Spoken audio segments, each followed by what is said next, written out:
তো এখন তো দেখতেই পাচ্ছেন চুপচাপ খাইতেছে। বা যখন দুপুরের 11টা 12টা বাজে তখন এইগুলা একদম হা করে দম ফালায়। হ্যাঁ, একদম প্রচণ্ড গরম পড়তেছে। তো হ্যালো বন্ধুরা, আসসালামু আলাইকুম। তো আপনারা সবাই কেমন আছেন? আশা করি সকলেই ভালো আছেন। তো আপনাদের দোয়া ভালোবাসায় আমি আলহামদুলিল্লাহ ভালো আছি। বাট ভাইরে ভাই, এখন বর্তমান যে গরম পড়তেছে, মানে পরিস্থিতিটা একেবারে ভয়াবহ হয়ে যেতেছে। গতকালকে আমাদের এখানে 38 ডিগ্রি সেলসিয়াস গরম পড়ছে। বাট আজকে এখন পর্যন্ত জানি না, সকাল যেহেতু রোদ পুরা কড়কড়া রোদ উঠছে। হ্যাঁ, ভোল্টেজ পুরা ধামাকা ভোল্টেজ রোদের। তবে যাই হোক, শহরে কত ডিগ্রি সেলসিয়াস চলতেছে গুয়াহাটি শহরে তাও আমি ভালো জানি না, কিন্তু আমরা গ্রাম অঞ্চলে থাকি। তো এখানকার ফাটাই ফেলতেছে গরমে। হ্যাঁ, তো ওই যে সকাল সকালে টার্কিগুলার খাবার দিছি, এই যে তারা খাইতেছে। আর এই যে পিছনে আছে। আর যেটার জন্য আজকে ভিডিওটা করা, এই যে পিছনে দেখতে পাচ্ছেন, আমি যে বলছিলাম যে আমার খামারটা নতুন করে আবারই কাজ শুরু হইতেছে, নতুন করে বানানোর চেষ্টা করতেছি। তো বাবাই ঠিক করে দিতেছে এই খামারটা। তবে অত ডিমান্ডের না, ভাবছিলাম আমি যে হাফ ওয়াল করে তারপর উপরে জালি মেরে দিব। বাট টাকার জন্য কিছু করতে পারতেছি না। তবে হবে ইনশাল্লাহ একদিন না একদিন। তো আমি আপনাদেরকে ভালোভাবে দেখাই দিতেছি। আর আমার খামারটা এই যে কাজ শুরু হয়ে গেছে অলরেডি। চারো কিনার দিয়া 3টা করে ইটা গাঁথনি দেওয়া হয়েছে। বা দেখেন কি পরিমাণে ভোল্টেজ দিচ্ছে রোদ। এই দেখেন উঠানে সুঠানে। এখন আপাতত কয়টা বাজে জানেন? এখন আপাতত 6:30 বাজে। কিন্তু এখন দেখেন কি ভোল্টেজ দিচ্ছে রোদে।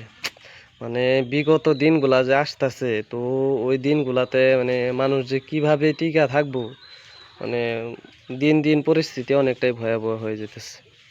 তবে ঘরটা ভালো পরিমাপের বড় সড়ো আকারের আছে। হ্যাঁ, এই যে এই পর্যন্ত একেবারে বর্তমান এইটুক জায়গায় তক্তা আর এই খড়িগুলা রাখা আছে।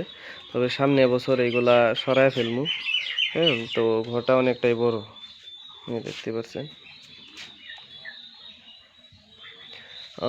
বহল হয়তো 12 ফিট হইতে পারে, তবে লম্বা যেটা সেটা 32-এর মতো হইতে পারে।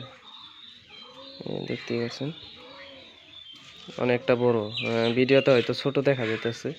তো এখন আপাতত আমার টার্কি, তারপরে এই রাজহাঁসগুলা এই যে পাকঘরে রাখা হইতেছে। এই যে এখানে যেহেতু পাকঘরও বানানো হইতেছে, তো ওই পাকঘরে রাখা হইতেছে। তো আপনাদেরকে দেখাই, দেখেন কি পরিমাণে রোদ উঠছে। আর ছোট বাচ্চাগুলারে এখন পর্যন্ত মানে ছাড়া হয় নাই। ছোট বাচ্চাগুলারে এই যে ঘরে রাখছি। তবে ঘরটা একদম এলোমেলা হয়ে আছে, যেহেতু কাজ চলতেছে। এটা পাকঘর। হ্যাঁ, এই যে এখানে আসিল রাত্রে টার্কিগুলা, আর রাজহাঁসগুলা এই যে এখানে আসিল।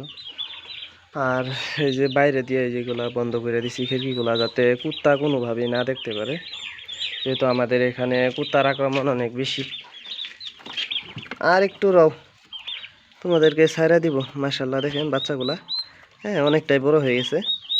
কিছুদিন আগে যে দেখছেন একদম ছোট ছোট বাচ্চাগুলা, ফুচকা ফুচকা বাচ্চা, এই যে দেখেন অনেকটা বড় বড় হয়ে গেছে। তবে 2-3 সপ্তাহ পরে ওইগুলার মতো বড় হয়ে যাবো, যেগুলা এখন বর্তমান মেজু আছে বাচ্চা। এই দেখেন রাজহাঁসগুলা দেখেন। হ্যাঁ, যেহেতু পানির অভাব চলতেছে আমাদের এখানে বর্তমান। হ্যাঁ, আর যদি এই যে ই কলে পারে যদি পানি জমায় রাইখা দিই এখানে বন্ধ করিয়া, তবে কি করে জানেন, একদম কলে পাট একদম পচা ফেলে। হাঁসগুলা জানেনি, কিন্তু আমি তো এইগুলা সহ্য করি, কিন্তু বাড়ির বাবা মা এইগুলা দেখতে পারেন আর কি। তাই আর কি বর্তমান এইভাবেই থাকে। আর এই যে নালা দিয়া যদি একটু একটু পানি যায়, ওই নালা আমাদের এই যে এইগুলা গোসল করে রাজহাঁসগুলা, তাই আর কি একটু শরীরগুলো একদম রুংনা বানায় ফেলে। তাই আর কি বাড়িতে আমার এইগুলা দেখতে পারে না, এইগুলা মানে পালন করি যে। তবে যাই হোক, আপনারা দোয়া করেন, হবে সামনে অনেক বড় মাপেরই হবে এই টার্কির খামারটা, আমি ধরে রাখার চেষ্টা করব।